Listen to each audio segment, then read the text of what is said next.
Okay. Hello, I'm Eric DeLOACH, and I'm a book author and also a show host of American Authors and Others. We have a special guest today. This is going to be very interesting. So at this time, let's allow him to introduce himself and then we'll get started. Thank you, Eric. I'm Guy McPHERSON. I'm Professor Emeritus at the University of Arizona. Emeritus simply means retired with honors.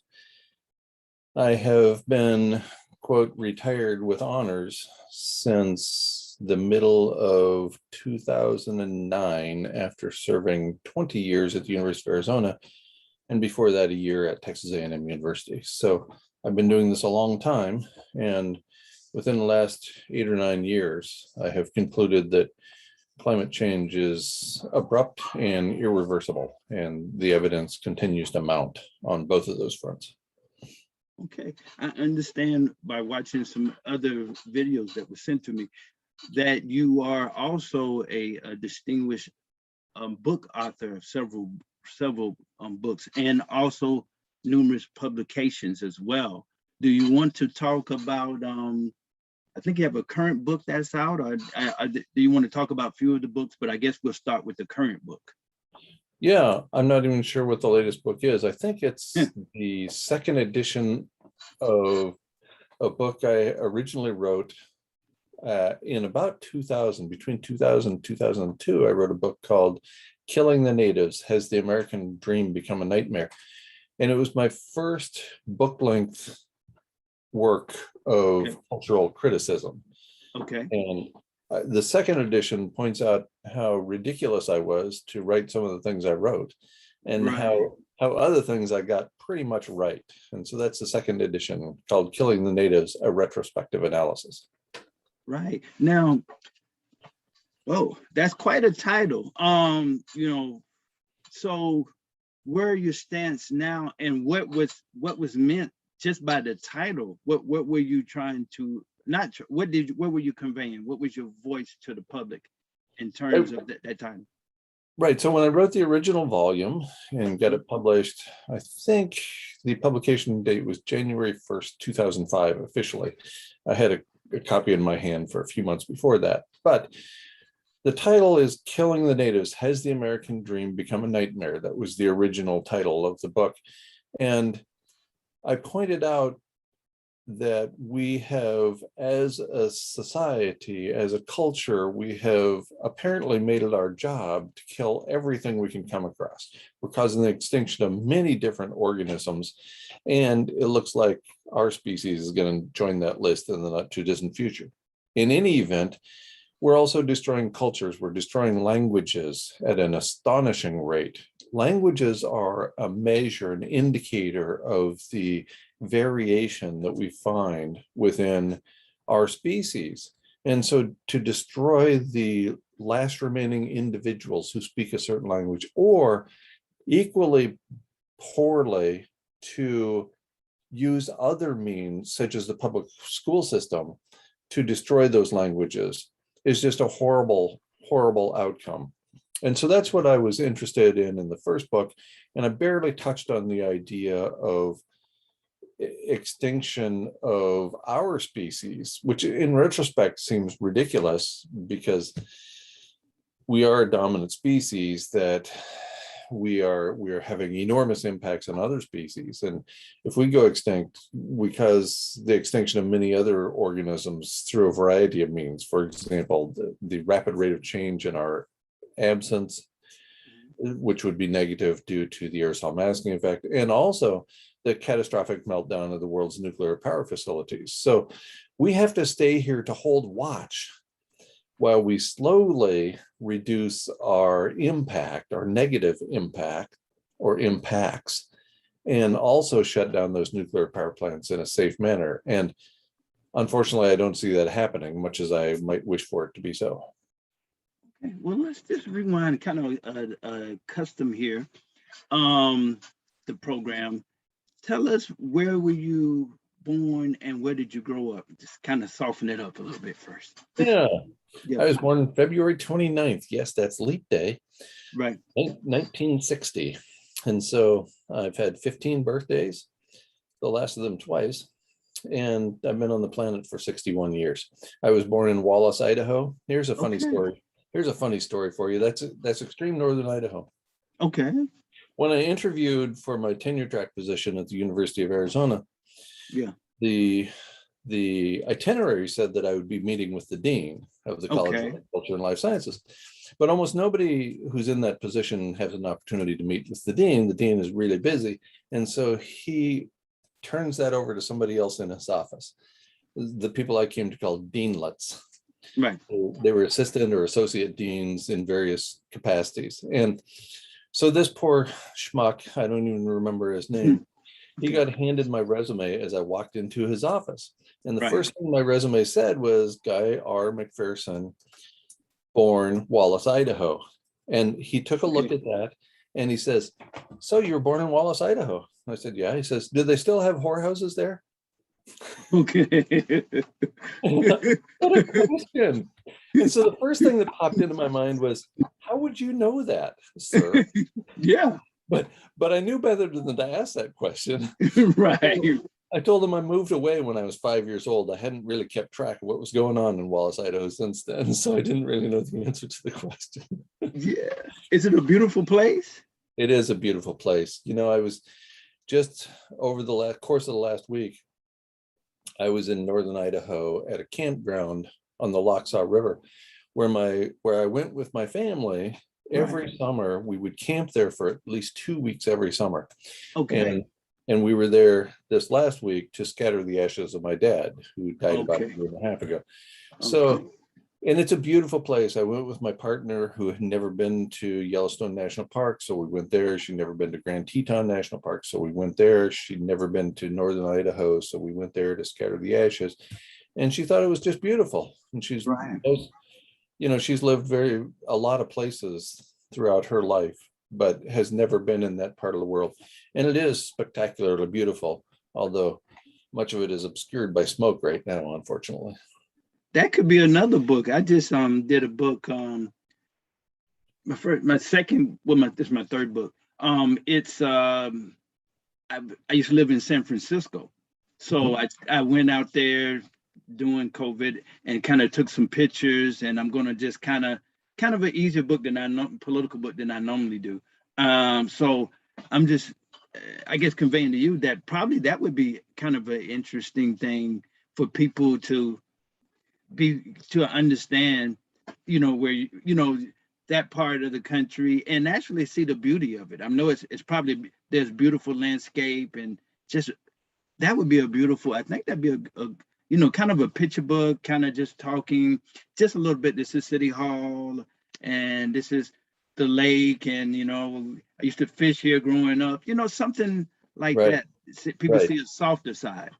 You know, it's pretty amazing. And actually, I didn't say that might tie into what your, you know, this is the reason why we need to be more watchful in the future. And we don't know how long, whatever the case may be, but as it is now, these are the reasons. The little things are the things of nature or what we need to preserve. Right.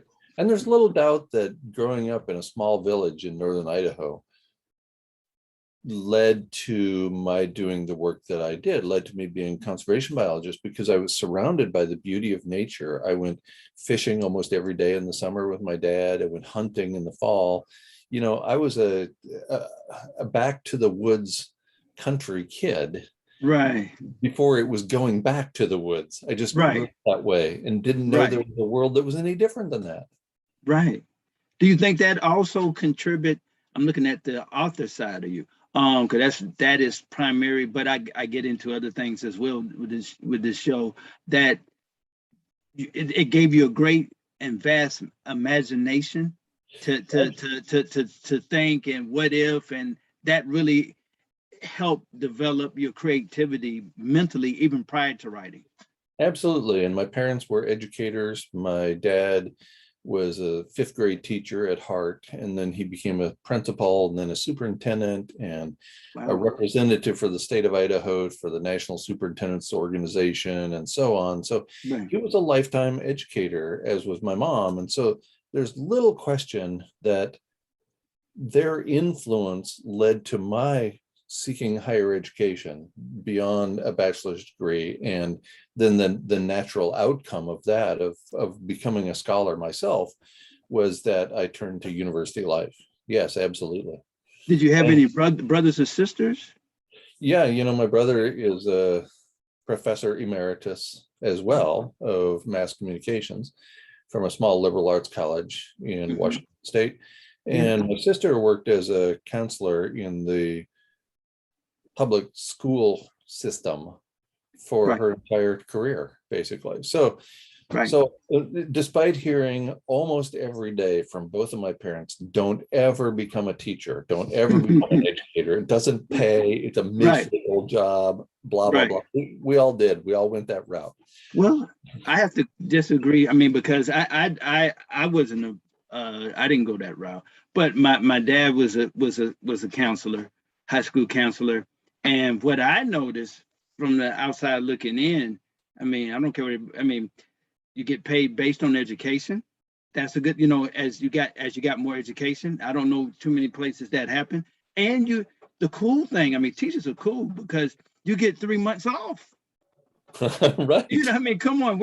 And you know what I mean? You get 3 months off. You get all the holidays. You get all the you get all the holidays. You get great health care. It's really a noble profession, and you're shaping the minds of the next generation. So I mean, I think hats off. I think people they don't really know the greatness of at whatever level, elementary, middle school, high Right. school, college, whatever. It's a noble, and it's a profession that allows you to write a book and to travel and to think. My background is accounting and finance, and dealing with corporate America, you don't get a chance to think, and you get caught up in society, and that is just the way it is. So you don't really get a chance to sit back and say, look, what would happen if we did this for society? What would happen if we did? So you sometimes you're not allowed and to be a deep thinker. You're absolutely right. I was actually paid to think. How many people would say that? To sit at my desk all day, and occasionally somebody knock on the door and it, disturb my thinking or my writing, whatever I was doing. And it was a student who wanted to learn something. And Right. so what a great honor to have people come to you to learn something, to Right. call yourself a teacher or to have you yourself called a teacher by somebody else is, I think, about the most noble thing that could happen to somebody. Absolutely. Absolutely. Now, were you, and I don't know, but were you brought up in the church or not? No, not really. Okay. I was brought up in the Church of the Outdoors. Okay. Okay. Even when it wasn't hunting season or fishing season, we would take Right. this long drive.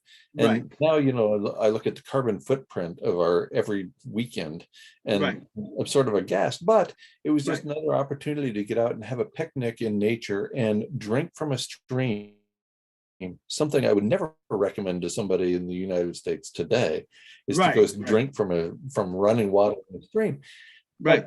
But 45, 50 years ago, you could drink from almost every stream you came across. That's how rapidly we have negatively altered our environment. It's horrifying. Right. And I brought up about the church. I'm a Christian, so we have to be open-minded and just look. Okay, people are good people. I really look at people, they're good people, because they're bad Christians. I mean, there's people that are just terrible. They're worse than the worst people. So I'm just saying, you have good people in all religions and those that are not in religion, and that's what we should strive, that mankind be kind. I'm a songwriter as well. A friend of mine that was my mentor. He didn't get a chance to write a song. He was a Jewish guy from Baltimore, born in Baltimore, but actually grew up in New York. Wrote for Twisted Sister, but he had a song called Mankind. He didn't get a chance to finish it because he smoked or whatever. And but it was mankind be kind. So, you know, I adopt that. But let me go here. Tell me about your parents, because this is a kind of a tradition of the program. And a lot of times, especially with authors. Were there any famous quotes? I mean, to you, you know, in the family that your father, mother, grandparent, or whoever. For example, my mother, she's alive. I'm a caretaker. She's 78. And she said, "Do everything in moderation." No, that's her saying. Another saying is, it doesn't take an army to get something for something to get accomplished. You just need a few good, you know, a few good men or women, and you can get Right. something accomplished. And that's true. I'm 52, and to me it's true, and I've seen that bear through. Were there any famous sayings of your parents, any one of them or grandparents that stuck with you, and you know, as you lived? You know, I don't remember any particular expressions they had, but there was this overwhelming assumption that all three of us kids, I have an older brother and a younger sister, that all three of us would go to college. Okay. They were the first in each of their families to go to college. Okay. So this Okay. was something new. And we were Right. growing up in a little backwoods logging town that Right. had 3 sawmills in a town of 700 people. Okay. And so the mentality was one of blue collar working, of transforming this Right. living, breathing forest into a pile of sticks and lumber for trees. And so there was just this assumption that we wouldn't be doing that kind of work, that we would be doing something more scholarly. They didn't point us towards education per se, although it's interesting that we all ended up in that direction, but they did point us towards education, and more education is better, is sort of the mentality that I learned from them. Right. Were there any professors? I remember, and you remember the jazz guy that you saw the video of, you know what I'm talking about, Rick. Were there I lost a train of thought, but were there any professors, you know, say grad or ungrad, that kind of were mentors that kind of, you know, led the way as well?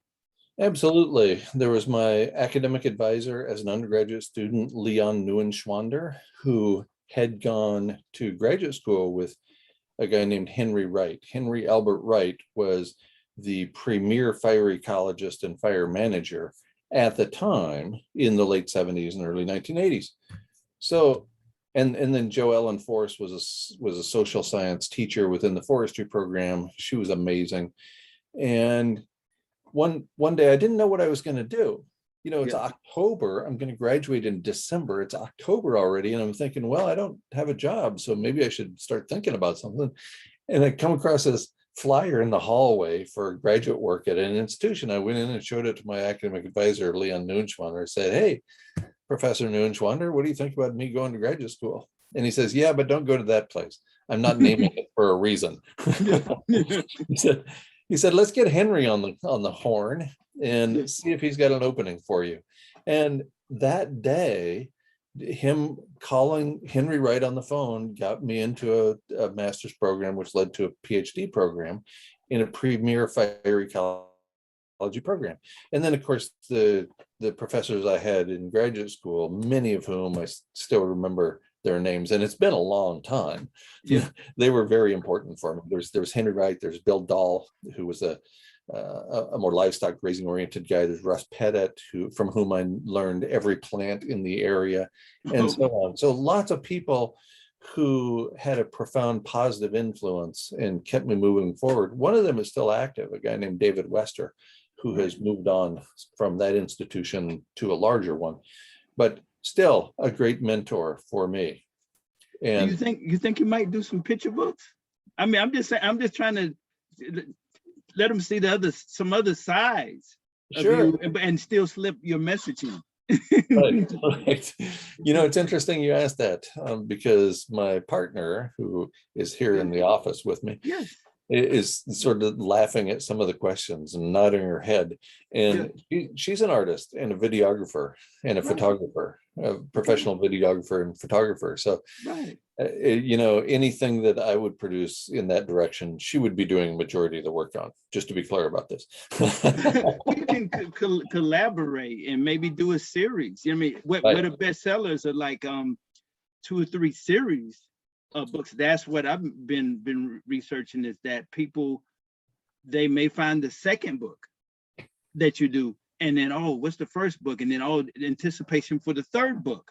You know, it could be 5 books. I don't know. You may, I mean, what other places do, what settle down, man. I'm trying to retire here. No, you can't retire. There's no retiring. We'll have to hear from you. You're absolutely right. You know, I've lived in an enormously privileged life that started with this small village in northern Idaho. And as a result of the push for education, I went to undergraduate school at a couple of different places. I went to graduate school. I did a postdoctoral research program in Georgia, at the University of Georgia. Oh, I'm in Athens, Georgia. I know you are. And so small world. I got this out. Right. Yeah, so I was there for 8 or 10 months doing postdoctoral research. I actually did my research on Cumberland Island, which is the southernmost of Georgia's barrier islands. So I'd go back and forth, spend a couple of weeks at a time down on the island, trying to not get bit by an alligator. Hey, that would be a great book. That would be a great book. And so a book or something about that. That just totally hit me. Like, I would be definitely interested in buying that book. Right. And so there's all these pieces of my life, right? There's this undergraduate part, there's this graduate student part, there's this postdoctoral research, there's the career as an academic. And there's a lot of, I spend an enormous amount of time doing field research. And so the places I've seen are just spectacular. I'd love to go to all those places and take some pictures. Yeah. In fact, I'll catch up to you later. I got to go take pictures, man. Well, we won't keep you so long, but, you know, keep you, I know it's still, you know, Labor Day. Ironically, we're talking Labor Day. Let me just say this. I think that I liken society to, in the Bible, to, I would say, the Egyptians, when they had control of the Jews, and the Jews left, and the word would be the Egyptians had to hit the wall. You know, I mean, if you believe in the story or not, they drowned into the sea, chasing after the Israelites. I don't hope that for our country or for our world. I just think that a lot of people in power, I think we have enough good-spirited people in certain positions, and I think the public will eventually understand that we're going to have to be better with the climate. I think it's going, and we're coming now with the electric car. Is that a good thing, or that's a bad thing? Well, Tim Garrett is a professor at the University of Utah, and he has published at least 5 papers now clarifying the details between the original idea he had, which was a paper published in February 2011 in the journal Climatic Change, that civilization is a heat engine. Civilization itself, no matter how we operate, whether it's with electric cars, and solar panels, whether it's wind power or wave turbines, whatever, civilization itself is the heat engine that we ought to be concerned about. I agree with you that there are some amazing people doing great work. Is it enough? Is it enough so that we can continue maintaining this set of living arrangements while also improving aspects of this set of living arrangements for people of color, for women, for example? The misogyny in this set of living arrangements is similar to that in every other civilization that preceded ours. You know, the misogyny and the racism, the economic disparity. We need to address all of those factors, or we can't claim that we're improving anything, in my opinion. I think, and I wrote a book, you may want to check it out, Trump, the Colossal Poison. That'd be an interesting book for you to check out. The first book I wrote. But the second book I wrote is America, We Have Won.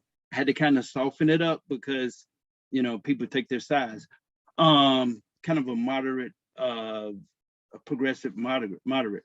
But I believe that that time, you may not think we don't have time, but I think that we do have time. You may, I subscribe to God in the Bible. Other people may subscribe to a force or another power if they don't subscribe to God, that will, it's, I consider like the equalizer, you know, that eventually, and I was talking about the Egyptians, that they hit the wall, they went into, I think that it will get to some point, and there may be some lives lost to the pollution, but I think that eventually that they will see things the way that you are prescribing, and those that are deep thinkers, that we're going to, there has to be a better balance between industry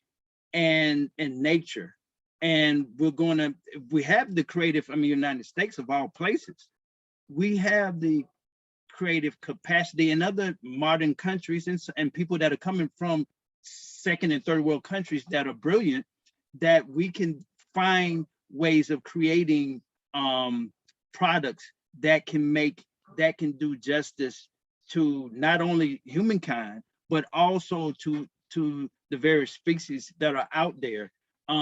I think there will be some lives lost, species that will go, and there will be humans that, and you know, from the simple thing as my songwriter friend, from smoking, from doing, just from a bad climate at some point. But I still have faith that we're going to push through. And I would just urge you, somebody that's a deep thinker and a writer, and you know, to continue pushing and continue believing. And you may think that we're going to stink around the curve. Maybe we will. But if we don't, you're still alive. Oh my God, you're still alive. And still push that there can be a fine balance between industry and between the sciences and nature. Right. I have never suggested giving up, whatever that Right. might mean. Right. And instead, my work has inspired the project by Dr. Ye Tao at Harvard's Roland Institute called the Mirror Reflection Program. Right. And you can find it at mirrorreflection.com. And mirror in this case is spelled MEER, because it's an acronym, mirrors that can be used to balance Earth's energy. Right. And so I'm not suggesting giving up. Instead, I'm suggesting that each of us live in the way that we know is right. Right. That we act towards other people in a manner that is consistent with your belief system and also with mine. Right. And that we strive always to ensure a better future for those around us and also for the living planet. Right. There are many different ways to do that. I think that the mirror reflection framework is the only way that can reduce planetary temperature and get us away from this scalding hot cauldron that we are just about to dive into. There are already millions of people dying every year as a result of climate change, this based on the peer-reviewed literature, which tends to be very conservative. So we already are in a very dire situation. How do we get out of it? What kinds of steps do we take along the way? And I agree with you that even if we don't, even if we fail, even if our society cannot get it together, and so our own species goes extinct and this becomes a lifeless rock floating through space. Okay, right. So let's assume the worst case scenario. Okay. I still think there's an obligation for you and me and everybody I come across to treat each other with respect and with dignity. Right. And I can't imagine doing any different than that. I can't imagine going out of my way to harm another person when all I have to do is be a decent person. And that's not that hard to do, given the enormous privilege I've enjoyed throughout my life. And I think most people watching can probably say the same thing. Right. I think that, again, I go back to the Egyptians and that sometimes you can and I have to go here, this Texas thing, for example, of the abortion thing. you know, and I think about if I had a daughter and she was violated, that's the word I'm going to use, was violated by someone and forced to have a child that was not her desire, I think that's kind of overstepping, if you will. So, you know, so I think that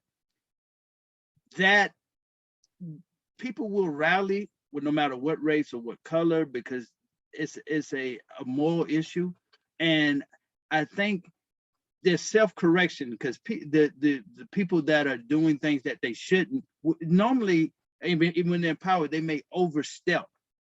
And what happens, people will rally around that. And for example, I mean, one thing I guess one of the last things, two things in my that I probably will add to one of my books is that I'm really proud to see that what happened, I guess in is that Minnesota, where they had the verdict that guy, you know, about the police, if you know what I'm talking about, the situation. Yeah. Okay. Yes. That showed humanity. And also where our president had a ceremony for the police that were in that defended our democracy January, was it January 11th? Is that January 6th? January 6th. January 6th, yeah. January 6th. So I see pieces of humility and humanity. And so I'll never give up. And I urge nobody to ever give up. There will be bad things that would take place. There may be massacres. There may be all types of, you know, there may be hurricanes. I mean, human and, you know, caused, and also nature inflicted due to human neglect of the environment. But I think in the end, hopefully in our generations to come, that we will finally get it right and save some species. I'm hopeful that we will get it right. Well, that's what I'm striving for, and that's what I would like to see happen. Obviously, nobody wants to leave a dead planet in our wake. Nobody. I just can't believe that there is a person out there who would want that to happen. And so that's why I continue basically my lifelong work of educating people, of showing a way around this mess that we have created for ourselves. Is there world enough in time is the age-old question, obviously. And of course, I would like to think so, and I will continue pointing in the direction as if we have time, because what's the other choice? To throw up our hands and say, oh, well, it was a nice try.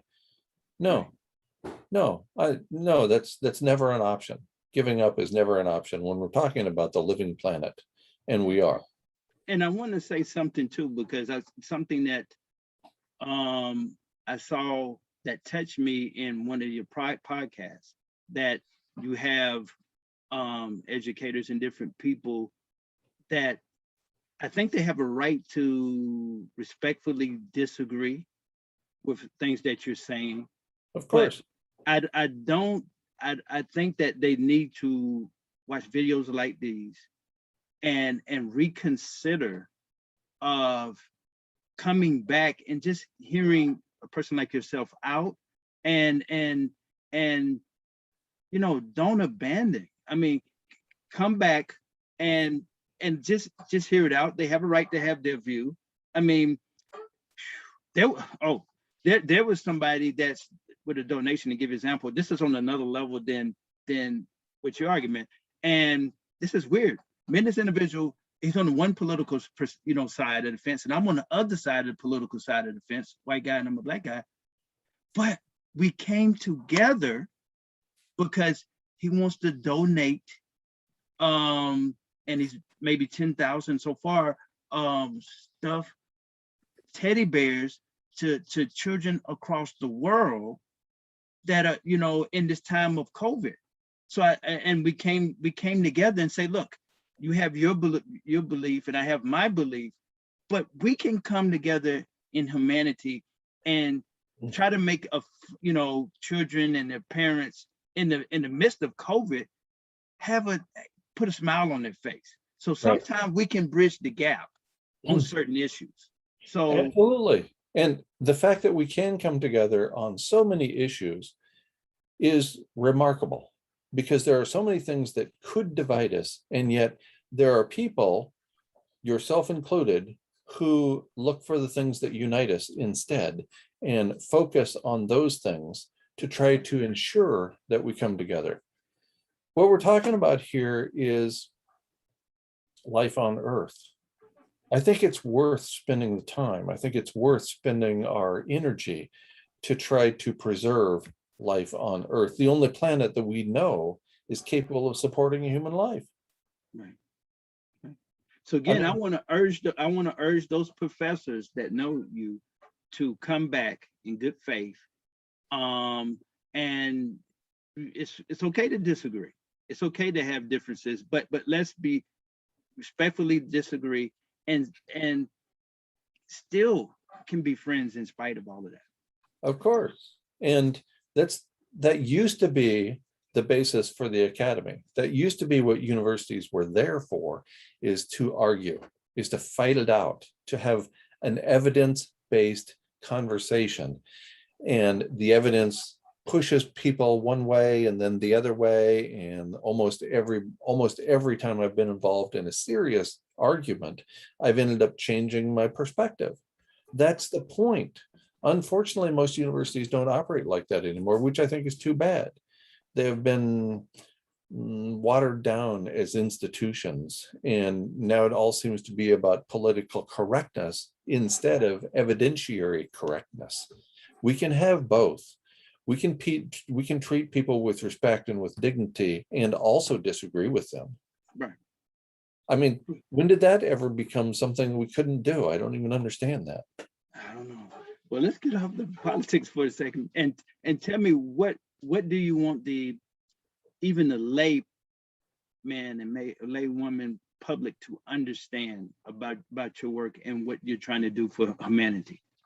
I want everybody who watches or listens to this to go to meerreflection.com, MEER reflection.com, and type in the first search box there how you are willing to help, because we're talking about the potential for the loss of all life on Earth. This is not something any of us want to have happen.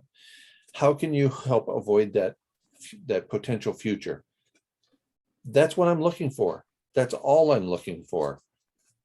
The fact that I don't make any money at it is completely irrelevant. Money doesn't mean anything on a dead planet. It doesn't matter who has the most money when the planet is dead, when it's a rock floating through space.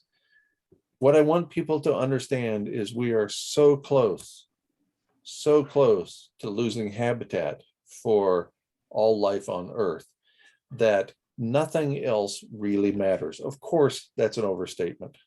Of course, things matter. At the level of your community, we all ought to be doing things to overcome racism and misogyny and monetary disparity. Those are the kinds of things that afflict every community, and we all should be working to overcome those. At the level of our individual lives, I believe we can and should treat everybody we come across as if they are our dying, beloved grandmother, with enormous respect. Whoever lies to their dying grandmother? Nobody. So tell the truth, treat that person, treat every person with respect, and expect the same in return. And then at the societal level, let's try to cool the planet. Let's try to safely decommission the nuclear power plants that are plaguing the planet right now. Those are three different levels at which we can operate. Each of them matters. Whether you want to spend your time going to City Hall every day, trying to actually implement the idea that misogyny is the wrong way to go, and also to implement the idea that racism is the wrong way to go, and also to implement the idea that monetary disparity is a horrible thing, then do that. There's 1,000 things any of us can do that will make the lives of us, our children, our co-workers, our partners better. Why would we not do those things? It doesn't take that much out of our day. It really doesn't. I think you're on a more liberal level than I am. Let me just put it from business guy, but still a creative guy. I'm kind of that. On the race issue, I'm just going to say that, let's just be honest. We all are racist. Let's just deal with it. I mean, but if we can just try to understand and pull back and see the humanity in each race, you know, and be and see everybody from a human level, you know, you're a human being before you're white, or you're a human being before you're black. Yeah, there may be some preconceived notions. There may be, you know, whatever, but there's some lines of respect that we need to have. And that's just my take. On the woman's issue, let me say this, on the woman's issue, and be very brief, is that I think you said it profoundly. I never heard anybody say that. Treat, you know, the opposite sex, and let's say a woman in particular, if you're a man, the way you would respect your grandmother. You know, she's a human being, and let's treat her as our equal as a human being. And that's as far as you can say. The planet, I mean, come on, everybody has to know that there's places around the world where there's pollution, that you can see oil drops and just different things.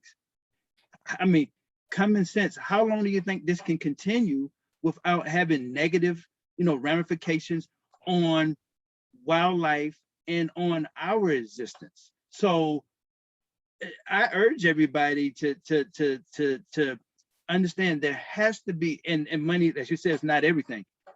I love money, but it's not everything. Let's just understand that there has to be a balance between technology and industry and science and nature. And so, I mean, you know, I'm right with you. I think you're a little bit farther on than I am, but maybe one day I'll catch up with you. But you continue on. That's one thing I want to add. You know, there's so much each of us can do. It was in August of 2010 that the United Nations put out their report indicating that we're driving to extinction 150 to 200 species every day. Every day. I don't want that to be my legacy. You don't want that to be your legacy. Nobody wants that to be their legacy. Nobody wants to be responsible for driving a species to extinction, because extinction is forever. They're not coming back. And there are so many things, as you indicated, there are so many things we can do at the societal or the community level that will improve the lives of the people around us at no cost whatsoever. Misogyny is expensive, but it doesn't cost anything to change it. Come on. The same with racism. Right.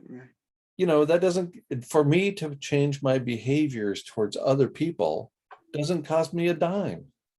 And it actually improves the lives of the people around me. Why would I not do that? Yet so many people are afflicted by hubris and have too little humility. It's tragic that with every civilization comes racism, monetary disparity, and misogyny, every single one. So we've had a few dozen examples that we could have learned from by this point.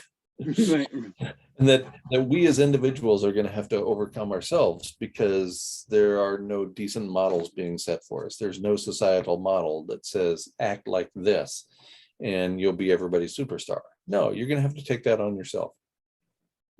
Well, we can say the great thing about America is that the ideals are there. The high ideals are there, and each generation, it could be 2 or 3 generations later, I don't know, but hopefully mankind, I think America is the leader.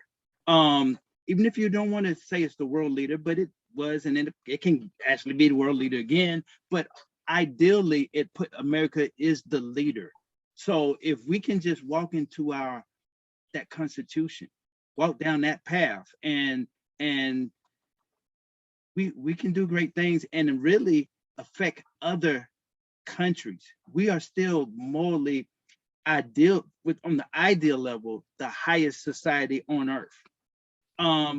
That's why so many people want to come to America, from Africa, from South America, from you know, Russia, different places or whatever. So from Japan, from China, from India, from, you know, the Middle East. So hopefully people like yourselves, hopefully somebody's thinking somewhat like I'm thinking, if we can just keep pushing, and even if you disagree, just hear people out, hear great deep thinkers out, hear people that are thinking along the high ideals of America's dreams and values.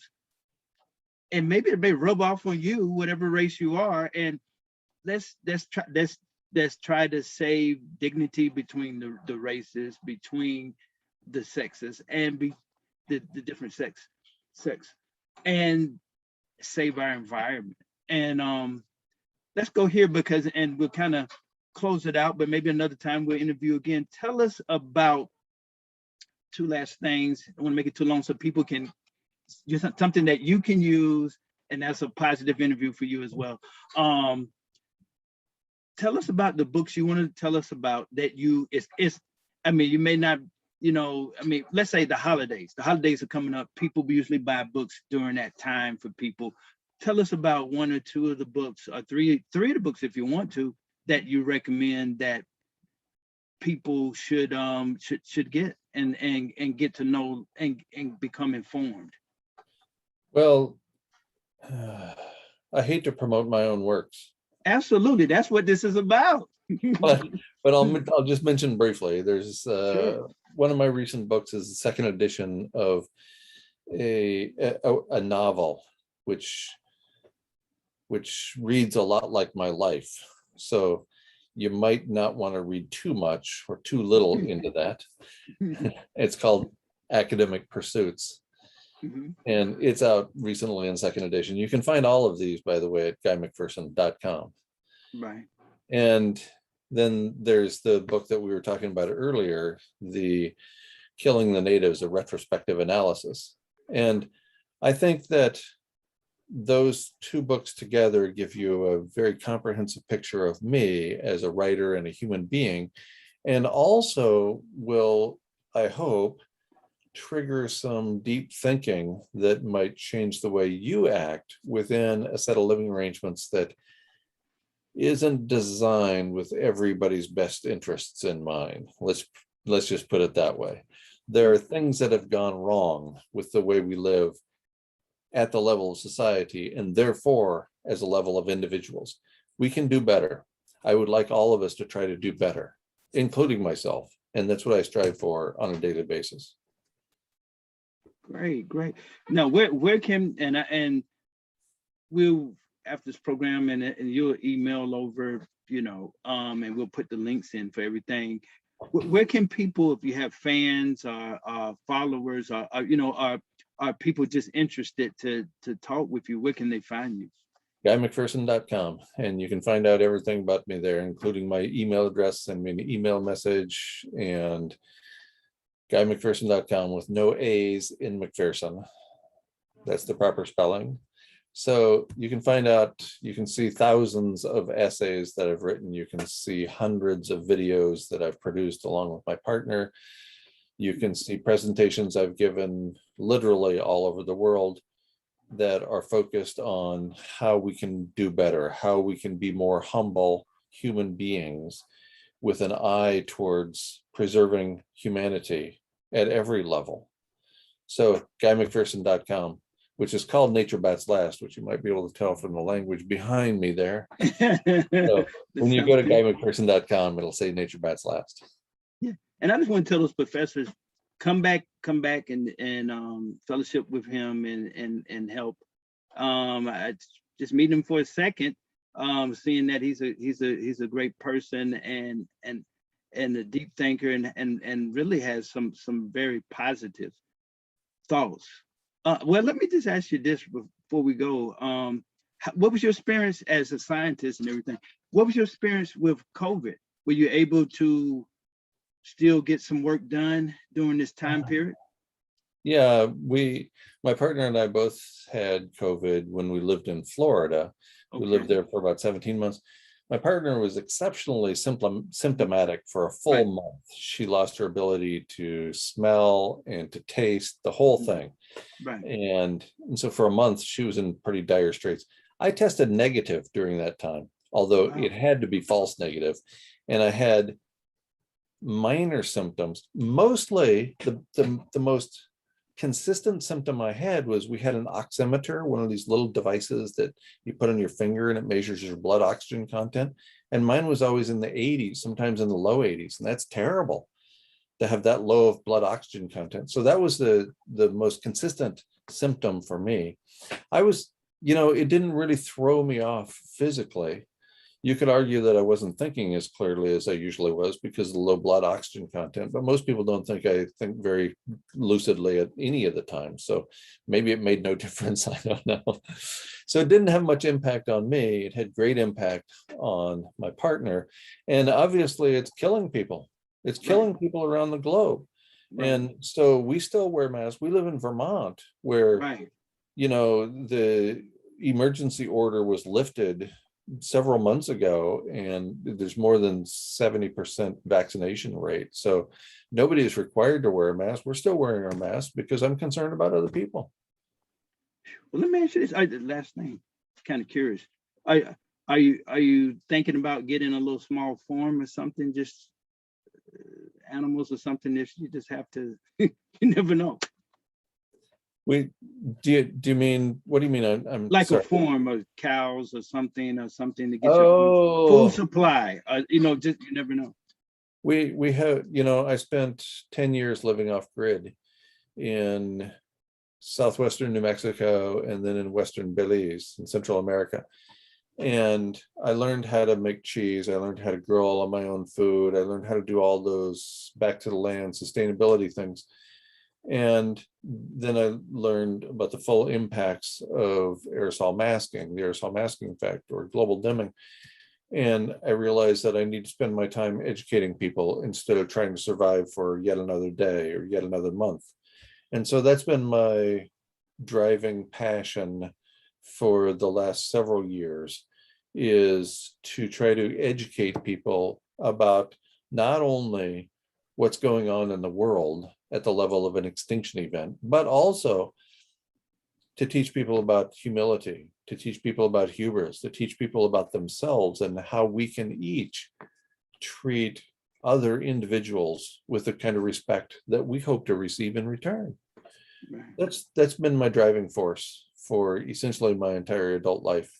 And the way that I have pursued it has changed over time, but that's where I'm still headed. And hopefully that will serve as a driving force that might influence other people to behave decently as well. Well, really enjoyed the interview, and I hope we definitely want people to watch. And we will put the links in the body of the video. And I definitely encourage people to go to his website. We'll put that link in and get some of the material, read some of the material, and become familiar with this distinguished individual. Thank you for your time, sir, and much success in all your endeavors. Thank you, Eric. I greatly appreciate it. It's been a great opportunity to chat. And you just hold for a second, and say to the audience, definitely again, I guess keep going. Just go to his website when we put it down, and go get the materials. It's the holidays, and you need something good to read, and it's probably entertaining and informative, and learn, and let's just make it the world a better place as much as we can. What better driving force could there be than each of us trying to make the world a better place, even if it is only within the small circle of our families and friends? That still is worthy, is it not? It is for me. Absolutely. Well said. Well said. And thank you, people. Check out his material, get his material, and subscribe, like, and share this video and get it out to the public. Thank you. Okay. Thank you. You're welcome. Yes, sir. Okay, 1 second.